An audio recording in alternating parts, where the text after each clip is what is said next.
Un sentiment de plénitude.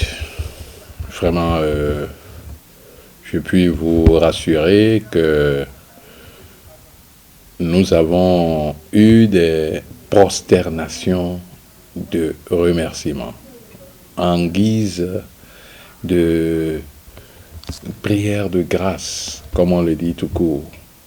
Les gens ont coulé les larmes.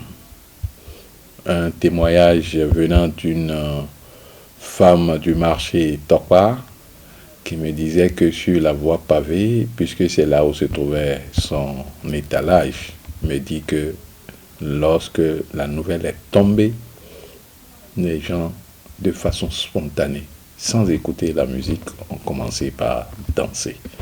C'est vraiment, il faut l'avouer, une joie pour tout le monde, pour tous les croyants. Et vous savez bien que le peuple béninois est un peuple croyant dans sa majorité. Et donc, la nouvelle, elle est vraiment bien accueillie par toute la communauté musulmane. Et surtout que la mosquée a manqué. Et vous savez ce que signifie bien la mosquée pour le musulman. C'est une institution. C'est le lieu où on va se recueillir lorsqu'on a des problèmes. C'est le lieu où on va à la rencontre de son Seigneur pour poser ses problèmes, pour trouver ses satisfactions à ses problèmes sur le plan social. La mosquée, c'est tout simplement l'âme dans le corps. Une société sans prière en groupe dans la mosquée est un corps sans âme. Je voudrais vraiment dire un mot de remerciement sincère à l'endroit du gouvernement qui a respecté et loué également le Seigneur, parce que si la situation ne s'améliorait, je ne pense pas qu'ils oseraient prendre cette décision. Et donc, depuis lors, nous avons commencé par réfléchir déjà sur les mesures pour voir, et les mesures du gouvernement sont venues un peu comme en conformité de ce que nous pensions déjà. Et donc, depuis hier, nous avons finalisé ces dispositions pratiques au sein du bureau exécutif national, et je crois que dans les heures qui vont venir, on va les publier sur les réseaux sociaux. Et donc, il s'agira notamment des dispositions pratiques à prendre d'abord par les gestionnaires des mosquées, et les imams, les comités de gestion, les responsables des mosquées. Et donc, ils ont des obligations, à savoir la désinfection de la mosquée, le respect de la distanciation, le lavage des mains. Donc, il faut mettre les dispositifs à l'entrée.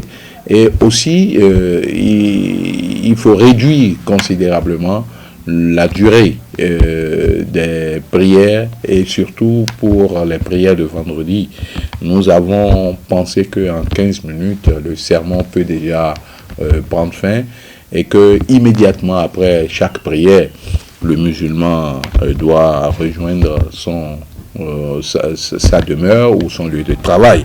Et donc, il y a aussi des mesures que nous avons prises par rapport au fidèle. Le fidèle, il lui est recommandé de faire ses ablutions avant de venir. Ça lui permet d'éviter tout attroupement, éviter aussi des problèmes d'hygiène qui peuvent se poser. Et donc, il vient avec l'ablution. Néanmoins, à l'entrée de la mosquée, il se lave encore les mains. Il doit venir avec son propre tapis de prière pour éviter. Et nous avons demandé pour les mosquées qui en ont la possibilité d'enlever les nattes et aussi les tapis pour éviter la contagion. Et donc, et le nettoyage de façon régulière également des mosquées. Et ce sont là un ensemble de mesures d'application que nous avons essayé de prendre. Nous avons également responsabilisé, et puisqu'il s'agit du territoire national, donc nous avons des démembrements au niveau des départements, des communes. Nous leur avons demandé, chaque bureau départemental et communal, de veiller au respect strict de toutes ces mesures. Et nous avons également responsabilisé les imams au niveau de leur mosquée, et avec bien sûr la collaboration des membres du comité de gestion ou alors des responsables de ces mosquées où il n'y a pas de comité de gestion.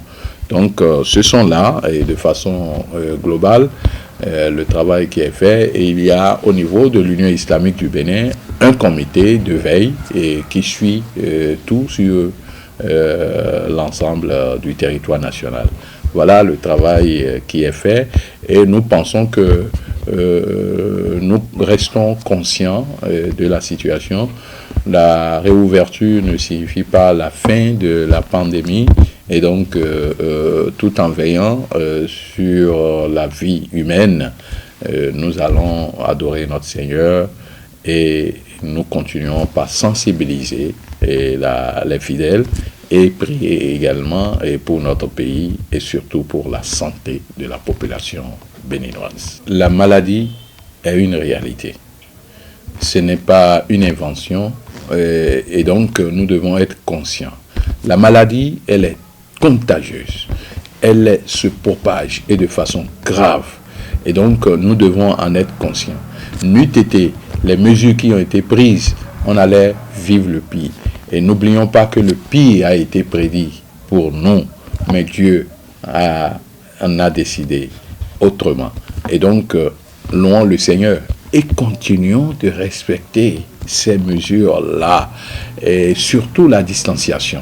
Et donc, toutes les mesures qui ont été prises au cours du Conseil des ministres dernier doivent être respectées. Les mesures d'application prises également par l'Union islamique du Bénin doivent être, et nous devons continuer toujours à prier, à louer le Seigneur pour que nous finissions définitivement avec cette maladie. Et donc que Allah soit avec nous. Wassalamu alaikum wa rahmatullahi wa barakatuh.